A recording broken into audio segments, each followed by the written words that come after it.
See, I'm not Cameron Van Loo, and we do have a nice fireplace here now. I'm Phil Cook. We've decided to give Cam a little bit of a break. But less about that. For the next talk, we have Lliam Dickinson from the University Centre Barnsley College. And his talk is titled Nurturing the Next Gen Through Esports, the Evolution of Modern Skills and Modern Learners. So a nice educational one. Lliam, can you hear us all okay?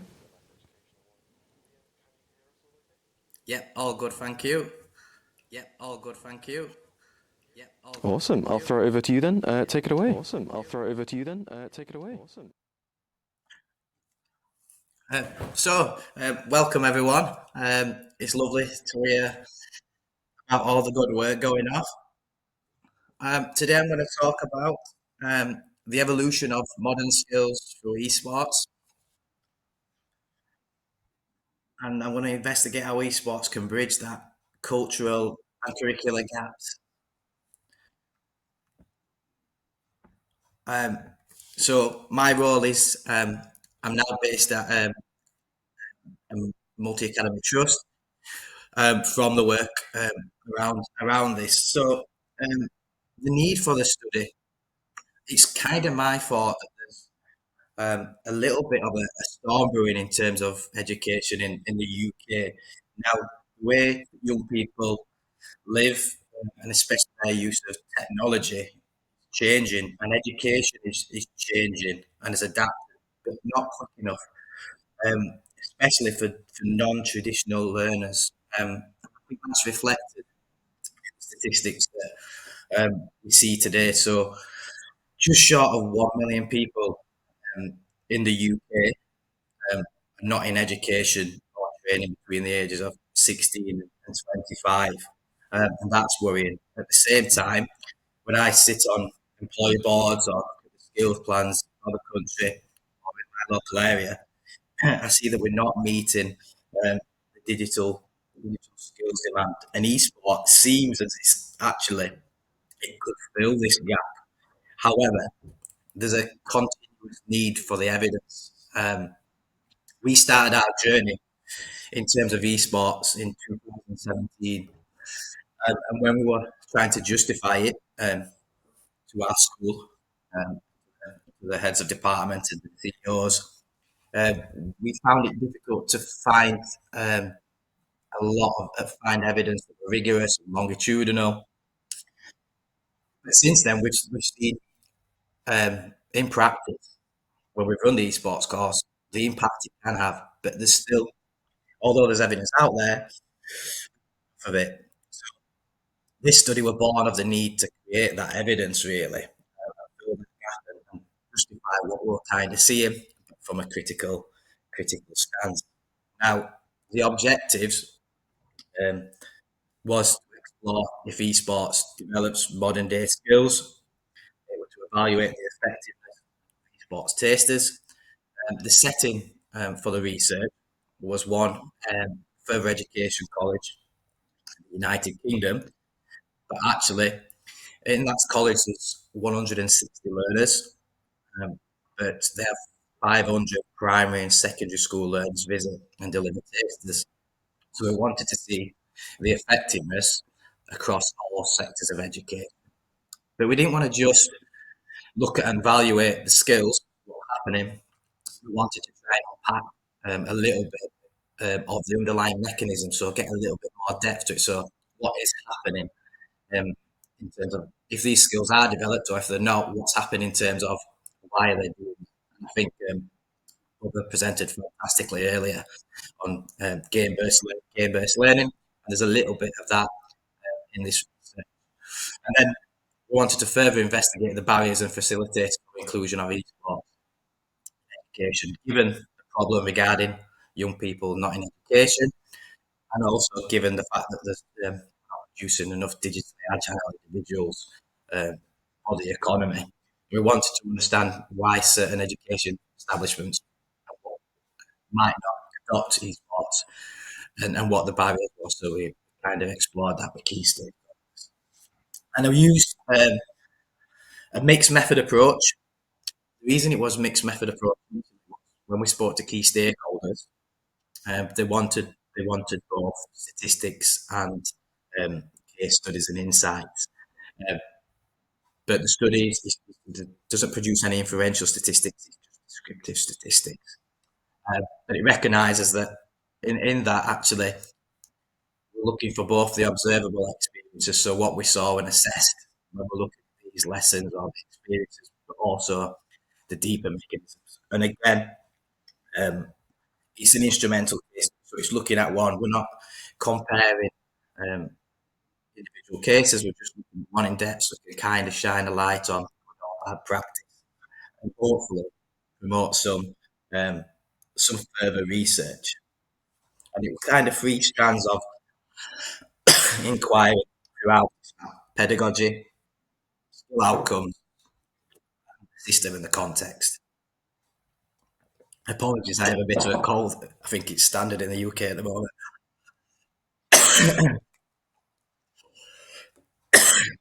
So the tools, 2 seconds.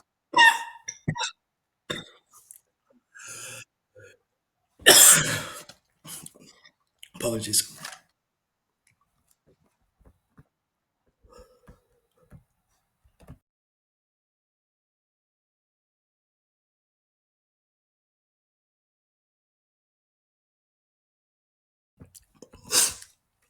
Apologies.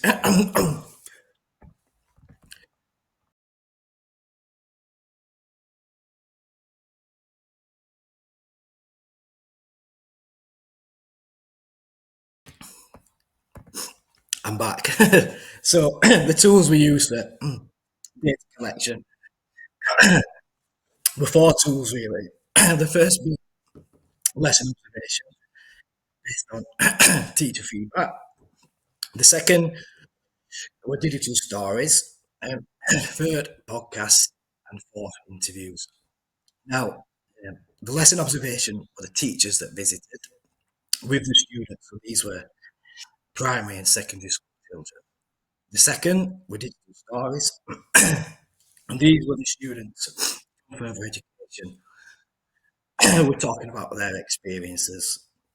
They also, in terms of the podcast, reflected upon their journey in education. And the last method was interviews from policy makers and key leaders in education, so CEOs, heads of school, curriculum leaders.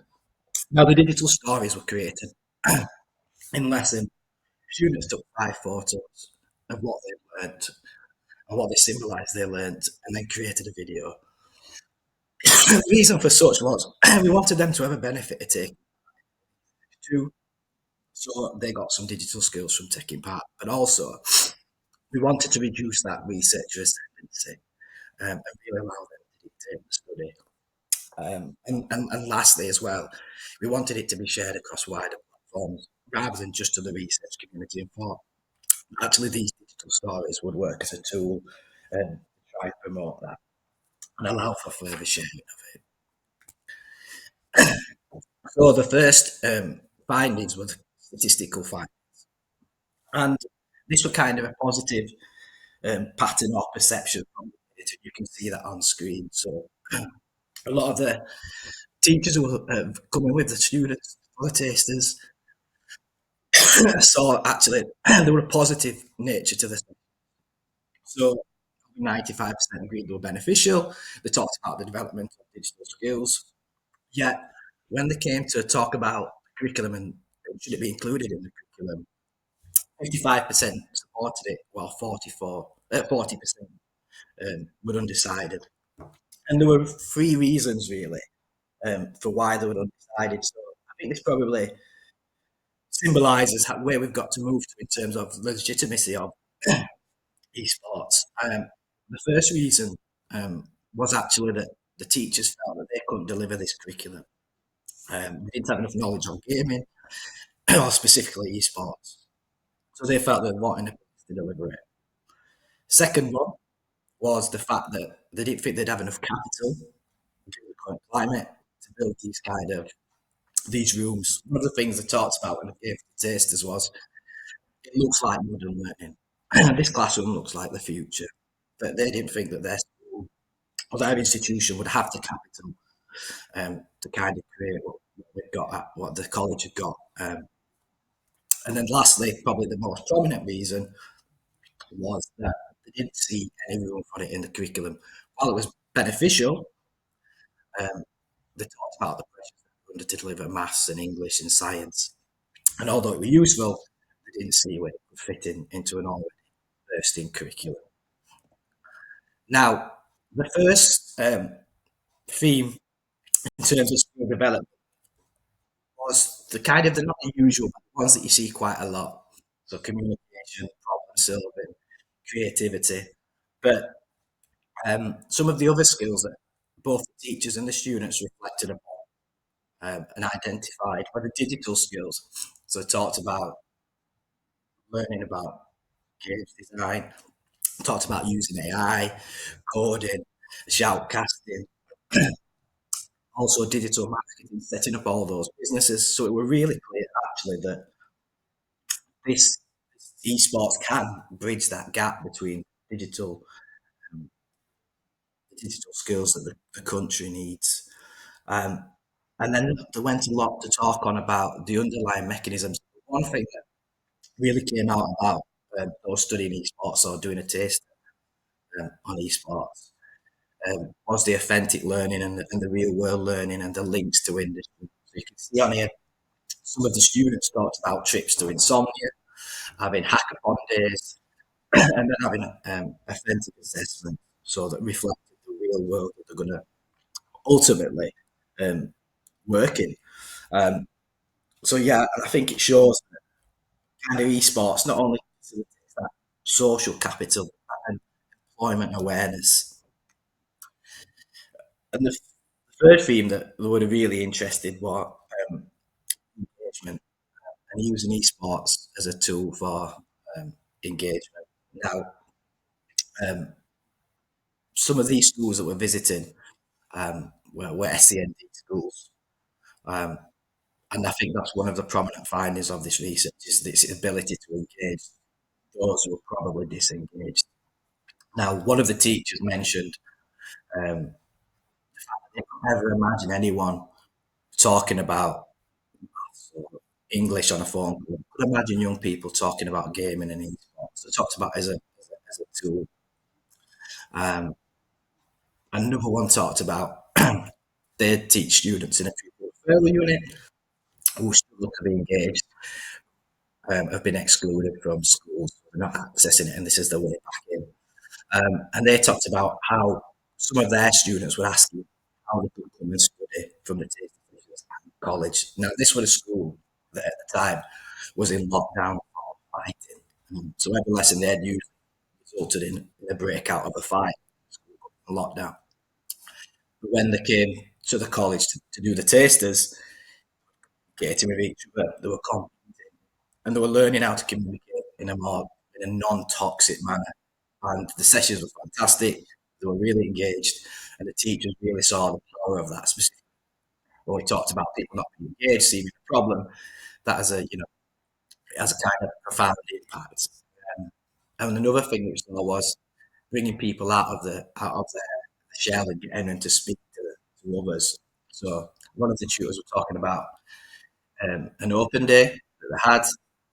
And a mum came up and was asking questions about what is esports and asking the usual questions around esports in terms of is it a real subject. But as you were going into his spiel about talking about what esports actually develops, he just stopped and interacted and says, "Whoa, what's that? I can't believe that."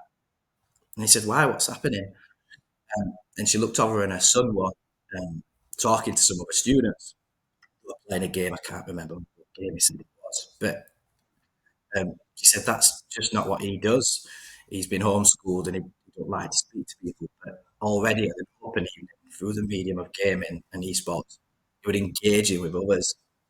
Kind of a light bulb moment for that to see, wow, my son's going to really enjoy this, and he's already developing his skills even before he steps inside the classroom.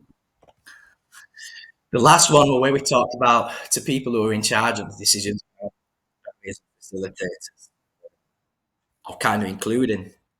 So some of those who've implemented esports talked about it being really difficult to change the perception of others. So there is still scepticism out there, and again, kind of points to that legitimacy of doing further research.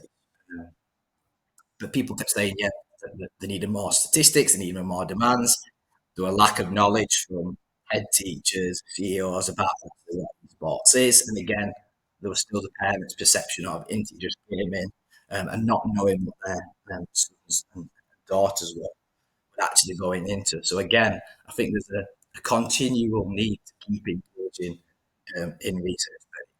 But it showed actually, this showed that it's got so much potential, like we all know, but there's still barriers of out there, skepticism out there. Continuous research is still needed. So why it's so fantastic, like evidence today, continue to happen. Now, some of the limitations of the study. Um, Use it in instrumental case study. So while it were rich in context it can't be generalised. However, similar institutions or similar settings, whether it's primary schools, colleges, can look at this and actually unpack, yeah, that might be something for us that we can offer as in the curriculum or as extracurriculum, and also understand the mechanisms for doing that and the pedagogy behind doing that. There obviously the potential risk of bias given that I'm an esports educator, but again, we kind of navigated that through engaging reflexivity and kind of acknowledging those conscious biases. So, in terms of the conclusions, esports is not just a recreational activity. It's acting as a pedagogical bridge for those modern skills that we need, problem solving, digital skills, especially when it's embedded um, and when industry linked curriculum is embedded. It can also be a significant catalyst for those who traditionally struggle into education, to stay in education or to get into education, and more so for pathways into digital skills and careers. But there's still structural and cultural barriers that exist, um, and we need to explore those and make sure that um, all educational and sports programs are inclusive to all and continue to be inclusive. We saw some really promising, um, really promising work in terms of adapting the facilities to make it more inclusive. We went through the study, so we saw certain classrooms beginning to use noise cancelling headphones, just the lighting structure. Um, it started to put racing rigs in there for those with wheelchairs. So there were real scope of that. But I think again, there's a possibility to. I touched upon the generalisation and scope of the study, but again, I think there's opportunity for people to learn from this, but also build upon it in terms of research. Now, the implications. There's a big curriculum reform going on at the moment in the United Kingdom. So esports should be considered to be as a method in the curriculum for developing these modern skills that the government talk about needing.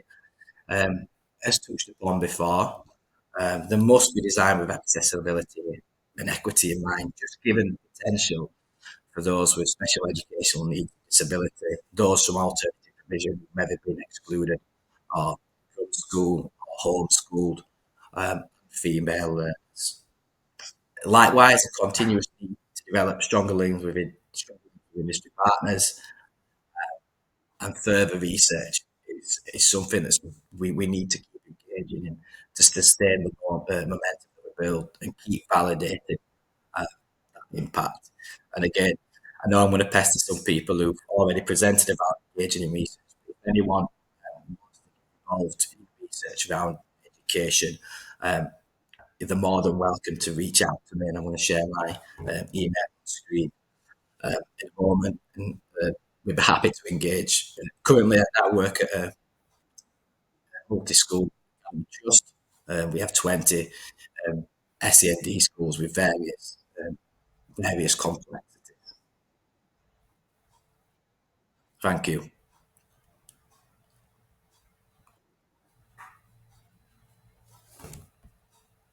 We do have a couple of questions from chat. Before that, I want to say thank you very much for working through the. You saw through it, but you've clearly got that. You saw through it, but you've clearly got that. You saw through it, but you've clearly got that. You saw through it, but you've clearly got that. Yeah, that was an experience. Somehow just experience. Yeah, first off, from Bori42 in Twitch chat, he says, great research and especially the transferability of skills. It might be a bit out of your research, but how do you explain the transferability of skills to parents or companies?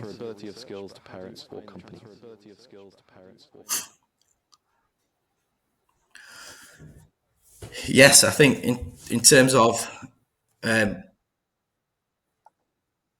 getting it across to the parents, it's possibly just showing them and getting them in to come and see actually in person. Because as much as you can tell them,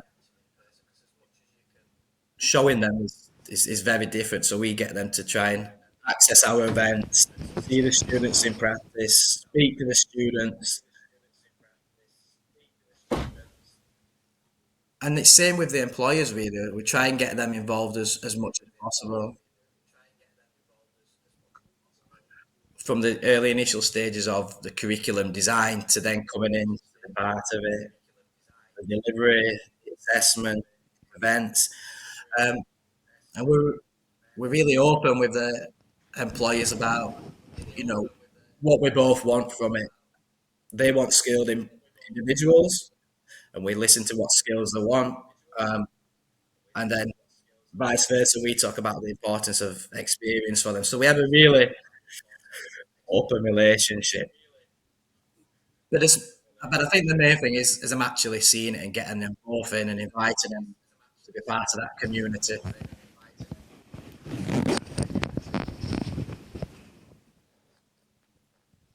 Sorry.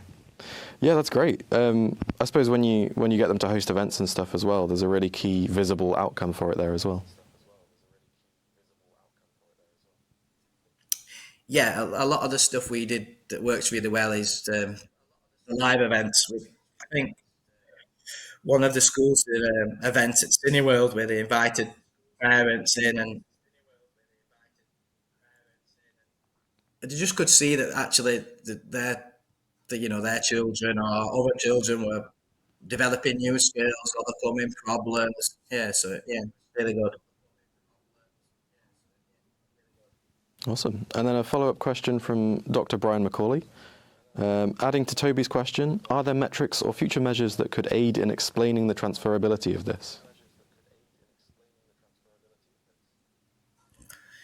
Yeah, I think probably the main one that people keep asking for is graduate outcomes.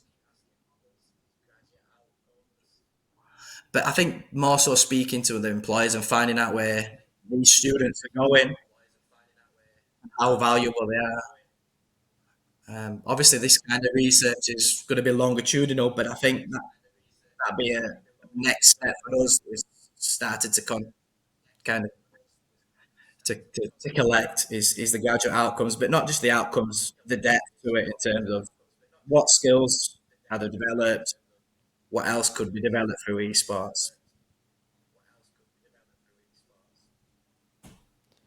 Yeah, absolutely. Well, there you go. Amazing. Thank you very much, Liam.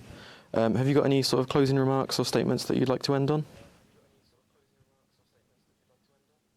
Just that anyone who is interested in research esports or digital, especially around SEND, please get in contact. It's something we want to do to see the benefit for our learners.